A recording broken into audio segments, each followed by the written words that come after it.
내가 이 얘기를 꺼내는 게 맞는지 모르겠어. 이젠 정말 미쳐버린 건가 싶을 때도 많으니까. 하지만 이 모든 게 내 머릿속에서만 맴돌게 두는 건 더 이상 무서워서 못하겠어. 그러니까 그냥 들어줘. 내 모든 걸 털어놓는 거니까. 이건 내가 겪은 일이고 아직도 끝나지 않았어. 내 이름은 서연이야. 38살이지. 내 삶은 10년 전 남편 민준이 갑작스럽게 세상을 떠난 그 순간부터 멈춰버렸다고 해도 과언이 아니야. 민준은 정말 좋은 사람이었어. 따뜻하고 유머 감각도 있고 나를 세상에서 가장 소중하게 여겼지. 우리는 결혼한 지 3년 만에 첫 아이를 갖게 됐어. 모든 게 완벽했지. 내가 불러올 때마다 민준은 쉴 새 없이 태명도 짓고 아기 옷도 고르면서 난리도 아니었어. 우리는 곧 세상에 나올 아가를 하늘이라고 부르기로 했지. 그런데 그 모든 행복은 7개월째 되던 날 갑자기 산사태처럼 무너져 내렸어. 민준이 출장 중에 교통사고로 세상을 떠났다는 전화를 받았을 때 나는 병원에서 정기 검진을 받고 있었어. 의사 선생님의 얼굴이 하얗게 질려 있었고 그 순간 세상의 모든 소리가 먹먹해지는 것 같았어. 그리고 며칠 뒤 가장 고통스러운 소식을 들었지. 내가 아기를 잃었다는 거. 조산으로 인해 하늘이는 세상의 빛을 보지도 못하고 떠났어. 그 후로 10년이 흘렀어. 10년이라는 시간은 사람을 망가뜨리기에 충분한 시간이었지. 나는 일을 그만두고 친구들과의 연락도 끊었어. 그냥 벽처럼 굳어버린 채 하루하루를 버텼지. 민준의 빈자리는 채울 수 없었고 잃어버린 아이의 그림자는 내 그림자보다 더 짙게 나를 따라다녔어. 밤이 되면 특히 더 심했어. 텅 빈 집, 민준의 사진만 덩그러니 놓인 거실을 보면서 나는 매일 밤 잠들기를 두려워했지. 그러다 역 1년 전부터이었나 이상한 일이 시작됐어. 꿈속에서 민준이 나타나기 시작한 거야. 처음엔 그냥 그리움에 발현이겠거니 했어. 꿈속의 민준은 항상 똑같은 모습이었어.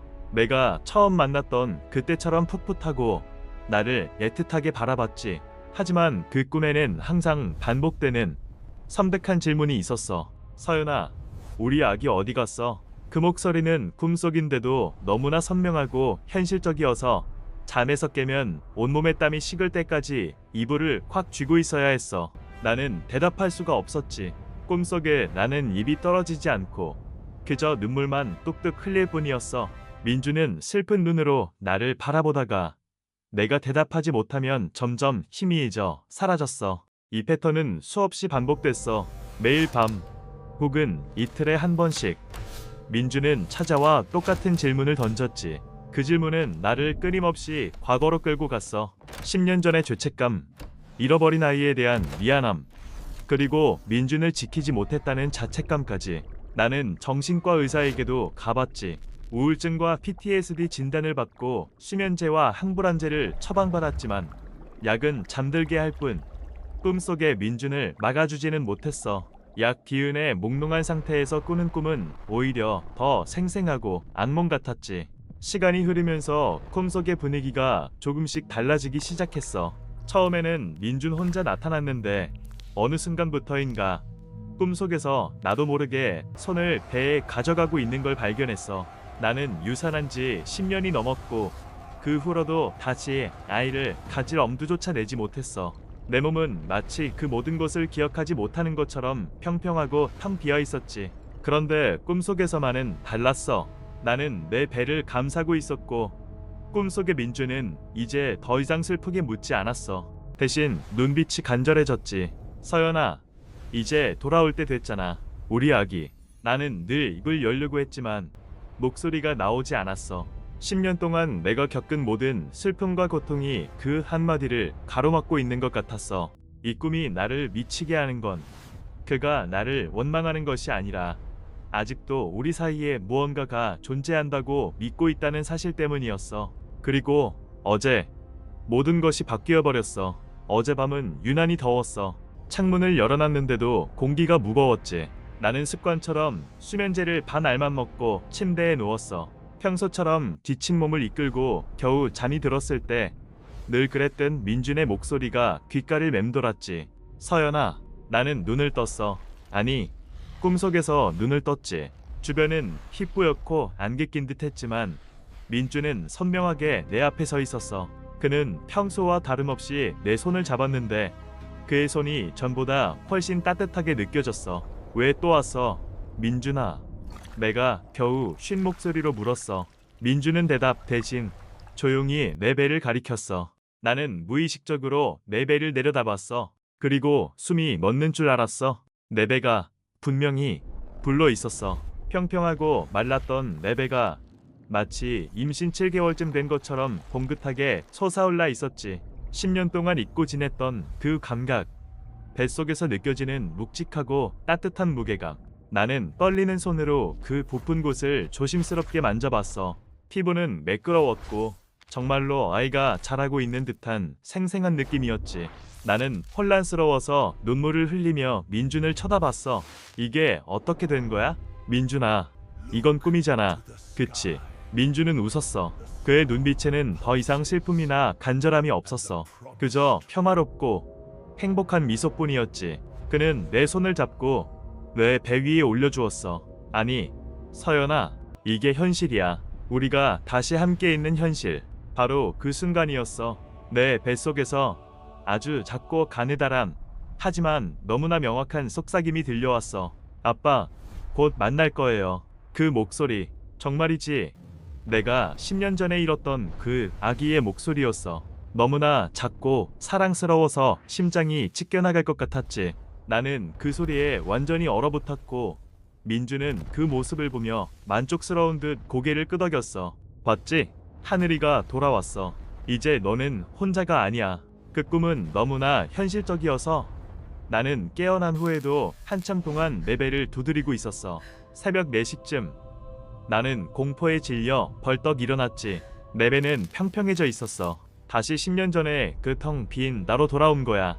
하지만 꿈에서 느꼈던 그 묵직한 무게감, 뱃속의 따뜻함, 그리고 애기의 그 작은 목소리는 너무나 생생해서 마치 방금 전까지 나에게 일어난 일인 것처럼 느껴졌어. 나는 침대에서 내려와 거울 앞에 섰어. 내 몸은 아무런 변화도 없었어. 그런데 왜 이렇게 모든 게 진짜 같을까? 나는 그날 하루 종일 정상적인 생활을 할 수가 없었어. 식사도 거부하고 그냥 앉아서 멍하니 창밖만 바라봤지. 10년 동안 꼭꼭 눌러 담았던 감정들이 폭발할 것 같았어. 나는 잃어버린 아이와 그것을 그리워하는 남편을 보았어. 그리고 그들은 돌아왔다고 말했지. 혹시 이게 정말 기적일까?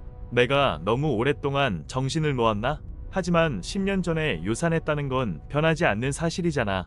병원 기록도 내 몸의 상태도 나는 아이를 가질 수 없어. 밤이 되자 나는 잠을 자는 것이 두려워지기 시작했어. 만약 어젯밤이 마지막이 아니라 이 지옥 같은 현실이 시작된 것이라면, 만약 그 꿈이 나에게 무언가를 강요하는 것이라면 나는 약을 전부 버렸어. 더 이상 도망치고 싶지 않았어. 맞서야 한다면 이 현실을 똑바로 마주하고 싶었지. 나는 잠자리에 들었고 간절히 기도했어. 제발 민준아, 너라도 나에게 진실을 말해달라고. 밤 11시 30분경이었을까? 눈을 감자마자 마치 누가 나를 끌어당기는 것처럼 나는 다시 그 희미한 공간 속으로 빨려 들어갔어. 이번에는 달랐어. 배경이 더 선명했지. 우리가 함께 살았던 집의 거실이었는데 가구들은 먼지가 덮여 있었고 마치 시간이 멈춘 듯한 모습이었어. 민주는 소파에 앉아 있었고 나를 보자마자 자리에서 일어났어. 왔구나, 서연아. 그의 목소리는 부드러웠지만 어딘가 차가운 기운이 감돌았어. 민준아, 어젯밤에 내 배가 그리고 하늘이가 내가 말을 더듬으며 물었어. 민주는 고개를 저었지. 아니, 서연아, 그건 내가 원했던 모습이었을 뿐이야. 아직은 때가 아니야. 그의 말에 나는 희망을 잃고 주저앉고 싶었어. 그럼 난 뭘 해야 해? 어떻게 해야 널 만날 수 있고 우리 아기를 가질 수 있어? 10년 동안 난 지옥에서 살았어. 민주는 천천히 나에게 다가왔어. 그의 발소리가 텅 빈 마룻바닥에 울렸는데 소리가 이상하게 공허했어. 마치 그가 실제 걸어 다니는 게 아니라 누군가 그 소리를 틀어주는 것 같았지. 너는 아무것도 할 필요 없어. 그냥 나를 기다리면 돼. 기다리라니? 얼마나 더? 내가 늙어 죽을 때까지. 내 목소리가 날카로워졌어. 민주는 내 얼굴을 감싸쥐었어. 그의 손은 차가웠어. 얼음장처럼. 10년 전 나는 그가 떠난 후 며칠 동안 그의 시신을 만져보지 못했어. 사고 현장이 너무 끔찍해서 병원에서조차 보기를 권하지 않았거든. 서연아, 넌 죽지 않았잖아. 그가 속삭였어. 그 순간 섬뜩한 깨달음이 내 머리를 강타했어. 나는 숨을 들이마셨지만 폐가 공기를 받아들이지 못하는 것 같았어. 무슨 소리야? 난 살아있어. 멀쩡히 숨 쉬고 있잖아. 나는 내 팔을 꼬집어 봤어. 아팠지. 민주는 슬프게 웃었어. 내가 그렇게 믿고 싶다면 그렇게 믿어. 하지만 우리가 다시 만나려면 너도 이곳으로 와야지. 이곳, 여긴 어디야? 민준아, 여기가 대체 어디냐고. 나는 소리쳤어. 내 목소리는 메아리가 되어 돌아왔는데 그 메아리가 너무나 멀리서 들려오는 것 같았어. 민주는 더 이상 내 질문에 대답하지 않았어. 대신 그는 천천히 뒤돌아서서 거실의 가장 구석진 곳, 늘 우리가 보지 않던 낡은 벽장을 가리켰어. 저곳이 내가 찾아야 할 곳이야. 내가 잊어버린 모든 것이 저 안에 있어. 그걸 찾으면 너도 우리와 함께 할 수 있어. 나는 그의 말에 홀린 듯 벽장으로 걸어갔어. 벽장은 퀴퀴한 곰팡이 냄새와 함께 오래된 나무 냄새를 풍겼지. 나는 떨리는 손으로 낡은 손잡이를 잡았어. 민준아, 안에 뭐가 있는데? 민주는 대답 대신 희미하게 웃으며 뒤로 물러났어. 그가 물러날수록 그의 형체는 점점 더 투명해지는 것 같았어. 나는 문을 열었어. 삐걱 하는 소리가 났는데 그 소리는 마치 뼈가 부러지는 듯한 소리였어. 벽장 안은 텅 비어 있지 않았어. 가장 먼저 눈에 들어온 건 민준이 생전에 가장 아끼던, 우리가 결혼할 때 입었던 웨딩드레스였어. 색이 바래고 낡았지만 분명히 그 드레스였지.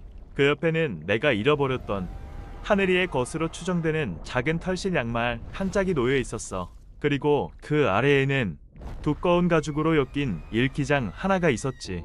나는 주저없이 일기장을 집어들었어. 손가락이 닿자마자 마치 오래된 사진첩을 펼친 것처럼 내 머릿속에 기억들이 쏟아져 들어왔어. 그 기억들은 내가 겪은 10년이 아니었어.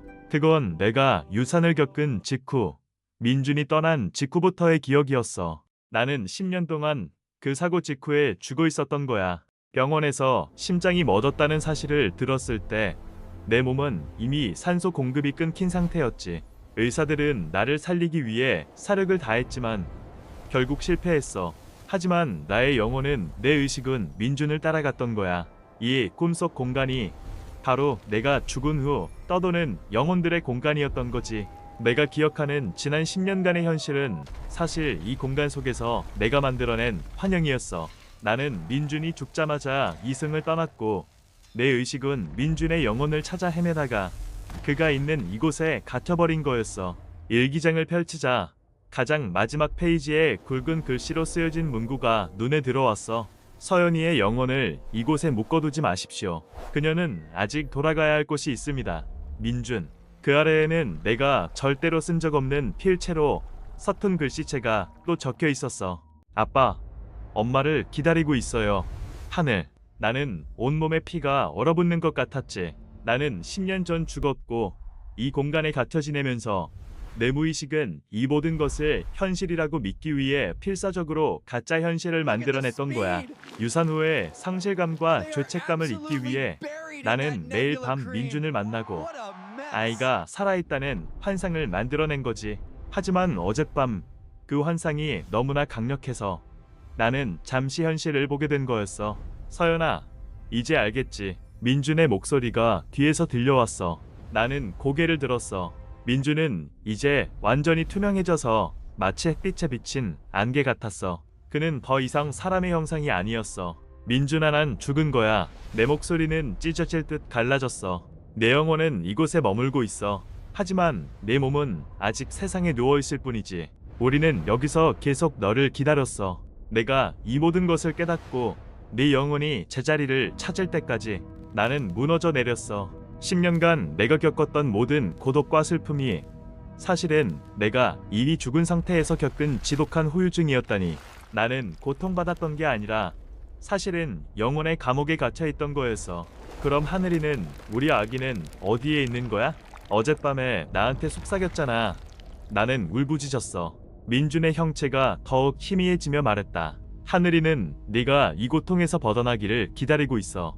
아이의 영혼은 이미 이승을 떠났지만 내가 끝까지 놓지 못했던 그 모성애가 이 공간을 붙들고 있었던 거야. 네가 이 일기장을 열었을 때 하늘이는 내게 마지막으로 용기를 준 거야. 그때 벽장 안에서 희미한 빛이 뿜어져 나오기 시작했어. 그 빛은 너무나 따뜻하고 순수했지. 마치 태어난 지 얼마 안 된 아기의 숨결 같았어. 서연아, 이제 떠나. 민준이 마지막 힘을 다해 말했다. 너는 살아야 해. 내 몸이 아직 세상에 있으니 돌아가야 해. 네가 깨어나면 우리는 다시 만나지 못할 거야. 이곳은 너를 붙잡아 둘 수 없어. 나는 두려웠어. 지금 이 순간 모든 것을 이해했지만 이 공간이 너무나 편안하게 느껴졌어. 민준과 함께 있는 이 공간. 비록 환영일지라도 그가 내 곁에 있잖아. 현실로 돌아가면 다시 영원한 이별이겠지. 싫어, 민준아. 나 혼자 남겨두지 마. 난 또다시 혼자 버틸 자신이 없어. 나는 벽장 앞으로 기어가 민준의 희미한 형체에 매달리려 했지만 내 손은 그를 통과할 뿐이었어. 넌 혼자가 아니야. 서연아, 10년 동안 우리가 널 지켜봤어. 내가 겪은 모든 고통은 사랑했기 때문에 생긴 거야. 이제 그 사랑을 내 몸에 남겨두고 내 삶을 살아. 빛이 점점 강렬해졌어. 나는 눈을 감을 수밖에 없었지. 온몸이 압축되는 듯한 격렬한 느낌과 함께 귓속에서는 민준의 마지막 속삭임이 들려왔지. 사랑해, 서연아. 그리고 아가야, 아빠가 너무 보고 싶을 거야. 꽈당. 내가 시끄러운 소리와 함께 바닥에 쓰러지면서 눈을 떴어. 눈을 뜨자마자 느껴진 건 병실 특유의 소독약 냄새와 내 몸을 짓누르는 낯선 무게감이었어. 나는 덜컥 놀라 주변을 둘러봤어. 나는 병원 침대에 누워 있었어. 낯선 천장, 낯선 기계들이 내 몸에 연결되어 있었지. 나는 반사적으로 내 배를 만져봤어. 평평했어. 10년 전의 그 모습, 그리고 어젯밤 꿈에서 느꼈던 그 묵직한 무게감은 사라지고 없었어. 그때 간호사 한 명이 헐레벌떡 뛰어들어왔어. 어머, 환자분 깨셨어요? 큰일 날 뻔했네. 왜 갑자기 심장 박동이 멈추셨다가 다시 뛰신 거예요? 심장 박동이 멈췄다고? 내가 또 죽으려고 했던 건가? 여긴 어디예요? 저는 내가 말을 하려는데 목소리가 나오지 않았어. 10년 동안 갇혀있던 영혼이 육체로 돌아오니 목소리가 나오지 않는 건 당연했지. 간호사는 내 상태를 살피며 말했다. 서연씨, 지금은 괜찮아요. 어제 오후에 갑자기 응급실로 실려오셨어요. 심정지가 왔었는데 다행히 몇 분 만에 돌아오셨어요. 하지만 몸에 힘이 너무 없으셔서 10년 동안 폐인처럼 사실 때도 이 정도로 약하지 않았는데 10년 동안 폐인처럼 살았던 그 상태는 사실 영혼이 육체에 머무르지 않고 떠돌고 있었던 상태였던 걸까? 나는 간신히 고개를 끄덕였어. 그리고 가장 궁금한 것을 물어봐야 했어. 민준 씨 남편은요? 민준 씨는 괜찮아요. 간호사의 얼굴이 갑자기 어두워졌어. 그녀는 잠시 망설이다가 조용히 말했다. 서연 씨, 진정하세요. 김민준 씨는 10년 전에 돌아가셨어요. 그 사고로 인해. 나는 아무렇지도 않게 그 말을 받아들였어. 더 이상 충격받을 것도 없었지. 10년 전에, 그리고 지금, 영혼이 있는 곳에서 이미 확인한 사실이니까. 알아요. 나는 간신히 속삭였어. 간호사는 내가 정신이 온전하지 않다고 생각했는지 나를 안심시키려고 했었어. 선생님이 오실 거예요. 진정하시고요. 일단 몸부터 회복하셔야 해요. 며칠이 지났어. 나는 퇴원해서 다시 그 텅 빈 집에 돌아왔어. 10년 동안 굳게 닫혀있던 집은 여전히 민준의 흔적과 함께 무거운 공기를 품고 있었지. 하지만 이상하게도 예전처럼 숨이 막히진 않았어. 내가 이승에서 겪었던 10년은 화상이었을지 몰라도 그 감정들, 민준을 향한 그리움, 아이를 잃은 고통, 그리고 어젯밤 꿈에서 느꼈던 그 모든 진실은 내 영혼에 깊이 새겨져 있었어. 나는 옷장 깊숙한 곳에서 벽장에서 꺼냈던 그 낡은 일기장을 찾아냈어. 꿈속에서 보았던 그 일기장과 똑같이 생긴 가죽 일기장. 나는 떨리는 손으로 펼쳤어. 첫 페이지에는 민준의 평범한 필체로 우리의 기록이라고 쓰여 있었지. 그리고 마지막 페이지. 그곳에는 내가 10년 전 겪었던 그 모든 슬픔이 상세하게 기록되어 있었어. 병원의 모든 기록, 민준의 장례식, 내가 어떻게 망가져 갔는지, 그리고 그 밑에는 내가 꾼 꿈속에서 보았던 그 서툰 글씨체가 또 한 번 나타났어. 엄마, 이제 정말 괜찮아요. 아빠가 기다리고 있어요. 잘 가세요, 하늘. 나는 숨을 쉴 수 없었어. 이 모든 것이 나의 현실이었어. 나는 이미 죽은 사람이었지만 사랑하는 이들을 너무 그리워한 나머지 내 영혼이 현실 세계에서 10년간을 방황하며 가짜 삶을 살았던 거야. 그리고 그 방황 속에서 나는 민준이 남긴 메시지, 그리고 하늘이의 마지막 속삭임을 통해 진실을 마주하게 된 거지. 나는 일기장을 덮고 무릎을 꿇었어. 10년 만에 처음으로 나는 슬퍼서 우는 것이 아니라 평화로워서 눈물을 흘리고 있었어. 이제 더 이상 밤이 두렵지 않았어. 민준이 나를 기다리지 않아도 돼. 그들은 자신들의 세상으로 돌아갔고 나도 이제 내 세상으로 돌아와야 해. 나는 천천히 일어나 창문을 활짝 열었어. 10년 동안 닫혀있던 창문 틈으로 차갑고 신선한 공기가 방 안으로 밀려 들어왔지. 나는 크게 심호흡을 했어. 10년 만에 처음으로 내 폐가 진짜 공기를 가득 채우는 것을 느꼈어. 이제 내가 해야 할 일은 분명해졌어. 나는 이 10년간의 꿈을 통해 얻은 깨달음을 가지고 이 육체로 살아가야 해. 비록 민준과 하늘이가 곁에 없더라도 그들이 나에게 진실을 알려주기 위해 얼마나 노력했는지 알기 때문에 나는 더 이상 도망치지 않을 거야. 나는 천천히 일어서서 10년 동안 한 번도 손대지 않았던 민준의 사진 액자를 들었어. 그의 미소는 여전히 따뜻했지만 이제 그 미소는 나를 끌어당기는 족쇄가 아니라 나를 지탱해주는 힘이 되었어. 민준아, 하늘아, 나는 나지막이 속삭였어. 고마워. 나 이제 갈게.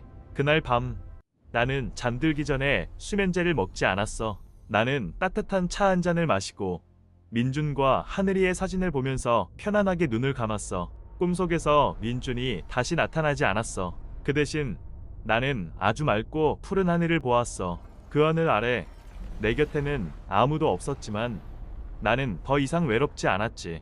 나는 이제 나의 진짜 삶을 시작할 준비가 되었으니까. 모든 것이 기이하고 무서운 경험이었지만 결국 나를 구원한 것은 내가 잃어버린 가족들의 영혼이 보내온 가장 잔인하고도 가장 순수한 사랑이었다는 것을 나는 영원히 잊지 않을 거야.